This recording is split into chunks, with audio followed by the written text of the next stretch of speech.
I did a video the other day picking a lever lock, and a guy called Jeff, his YouTube name is Jeff and Things, commented and says, is there any chance you could do a video showing us some of the tools you've made?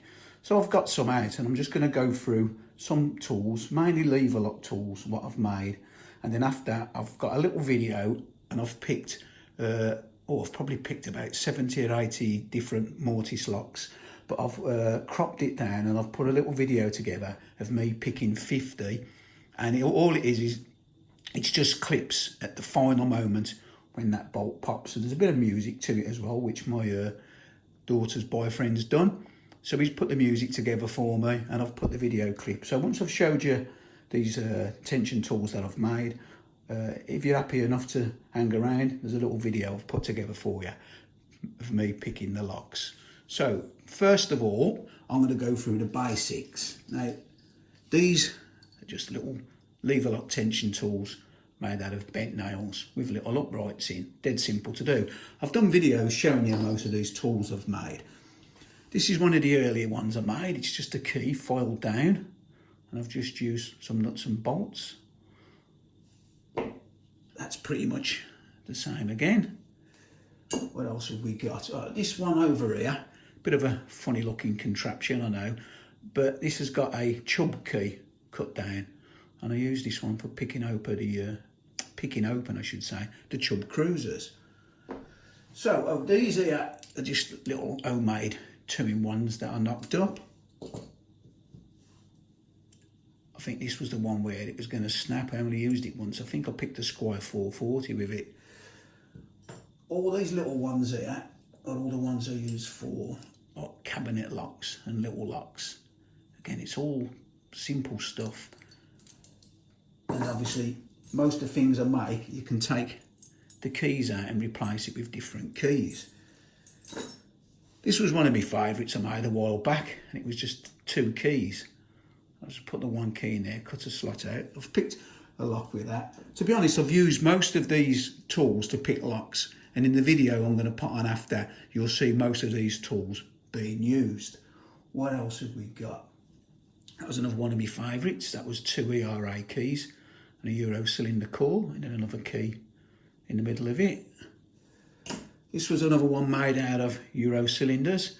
Now, somebody asked me a question the other day, do I prefer tension tools with a vertical handle like that or horizontal handles like these?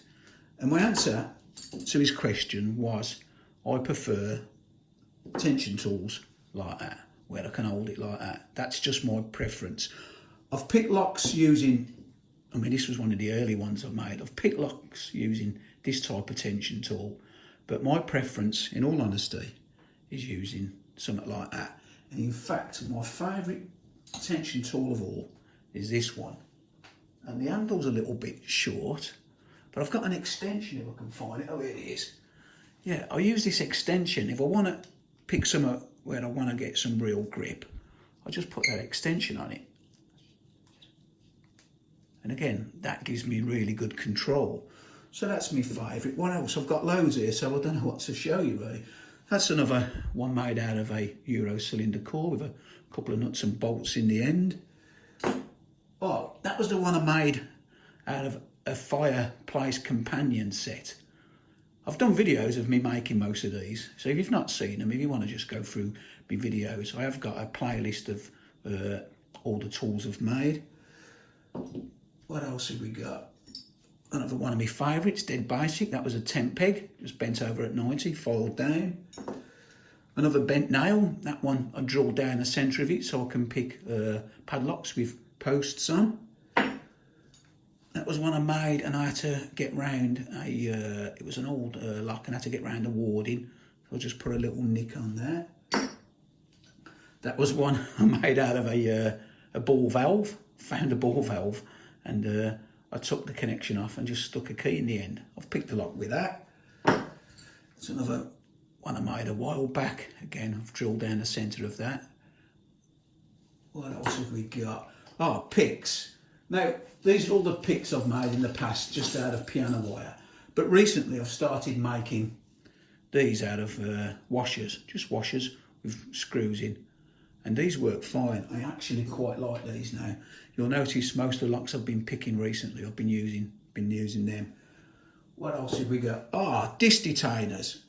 Now, I made this. I bought a lathe a while back, and this was the very first DD pick I made, and I've not actually picked a lock with it, and I'll tell you why. I've never picked a DD lock. I've tried, and I just can't get my head around them. That was another one. I got that bit out of a motor or something. That's another one I made. This is the one what looks cool. I made it out of an Abus padlock, 6540. I also made, where's it gone? I also made a lever lock tension tool out of a Abus padlock as well. So yeah, that's about it really. That's my collection of homemade stuff. There is more lying around. These are all basic ones. Look, that's just a nut and bolt. Obviously made that for a certain type of lock. Same as that one. Again, it's just a nut and bolt in a key. Another one which is just a nut and bolt in a key. That was one I made a while back. I was picking a lock open and I was struggling to lift the levers up. So I made this, and it's like a pre-lifter, and when you turn it round, it lifts the levers up to a certain height, and you just slide your wire past it and pick the lock with it. So yeah, that's another one. That's like a pre-lifter as well, all made out of brass. So that's it really. I'm going to put the video on now. I hope you like the tools I've made. I hope you enjoy the video. Please comment if you want. And if you don't want to watch the video, that's fine.